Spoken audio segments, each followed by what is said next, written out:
Hi.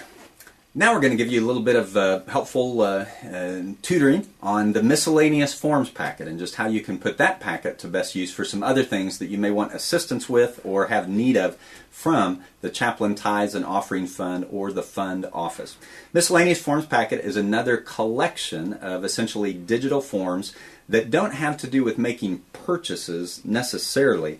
They are separate from the POR packet. But we tried to put all these various forms in one place so that you can have one spot where you look to get the information that you need on each of these different types of transactions you may need. Just one packet for all other fund office forms, and there are going to be comprehensive directions on each specific page for the form. So if you just look and follow the directions, you should be good. You only submit the pages you need again, and as before with the purchase order request, anything that's incorrect or incomplete will simply get returned to the sponsoring chaplain. You'll be CC'd so that you all can know what to do to make it right so that you can get what you want in resubmitting it to the funds office. Let's talk about page 1 of the miscellaneous forms packet. And this is just a cover sheet. Looks a lot like the POR, and it's just where you select what type of transaction or assistance or form you'll be using. You'll notice in the middle of the page where it says type of transaction, above the line that's there, you'll see 3 type of contractor-based forms that require page 1 and logging into a contract drop-off logbook at the fund office, because all those top 3 revolve around contracts of different types. The 3 miscellaneous forms marked M below that line are not turned in via drop-off boxes. There's simply specific directions for each of those, and they're single page forms only. So 3 contract-based forms in this packet, 3 non-contract based forms that are just individual forms that are handed in all by themselves in the packet. If you simply follow the directions on each, you should be good to go. Page 2 in the form packet is supervisory approval, and you've seen that before, and it's really just self-explanatory. You're really only filling out the top box where it says sponsoring chaplain, and the rest of that page is for office use only, and you don't need to worry about that. That's page 2, supervisory approval. Now moving into the first of our contract-based forms, and that is a NAF contractor payment.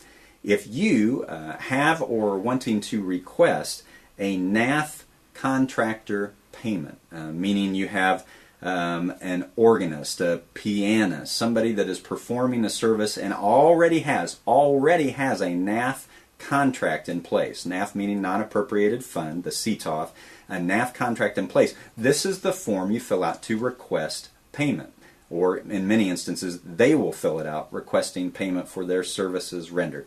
Just ensure that the contractor signs in the space provided on the top block, and you're going to turn in pages 1, the cover sheet, 2, the approvals page, and this page 3 for NAF contractor payments. Page 4 and 5, Childwatch payments. If you are authorizing or your Childwatch personnel are requesting payment, these are the sheets that they will use, page 4 and 5. Very self-explanatory. They're going to fill in the services performed. They're going to turn in pages 1, 2, and 4, maybe even page 5 if they have enough services that they've rendered that they need a follow-on sheet. Child care workers maintain this form, and then they request a sponsoring chaplain's signature at the end of each event to confirm that they have delivered the service that they say they desire to be paid for. So that's our Childwatch contract form there, and that's page 4 and 5. And then page 6 is a request to contract. If you need a NAF contract drawn up for a special event, typically, and these are usually fairly large events, something beyond $250, or something that is going to be repetitive in nature, week in, week out. You want somebody to play the piano week in, week out. You're going to ask somebody to sing, and you're requesting a contract from NAF. You're holding a special event like Spirit Warrior Men's Conference, Faith Lift Women's Conference, bringing somebody special in for Awana, things of that nature. It requires airfare, lodging, food, etc. You're going to request a NAF contract, request to contract a person for an event. Very self-explanatory. And you just provide the clear cost estimates.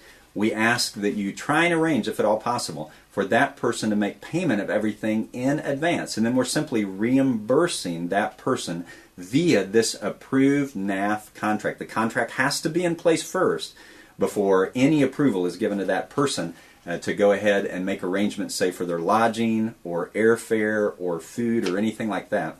You get the approval first, submit the request, you get the approval, and then that individual can go ahead and execute their plans, and this is the contract then to reimburse them up to the maximum amount that we've specified and the government has approved in coordination with you via this form. That's page 6, request to contract a person for an event. Then let's look at the next 3 forms, which are standalone forms for things you may need. One of those is real common. It's called a commissary run. On Friday at 11 a.m., each and every Friday, unless there's a holiday, we make a commissary run. And we have our chaplain assistants there so that you can go pick up the food items you need via the commissary as approved by your sponsoring chaplain for your various ministry events. And if you need items from the commissary, this is the easiest way to get them. A commissary run happens every Friday, 11 a.m.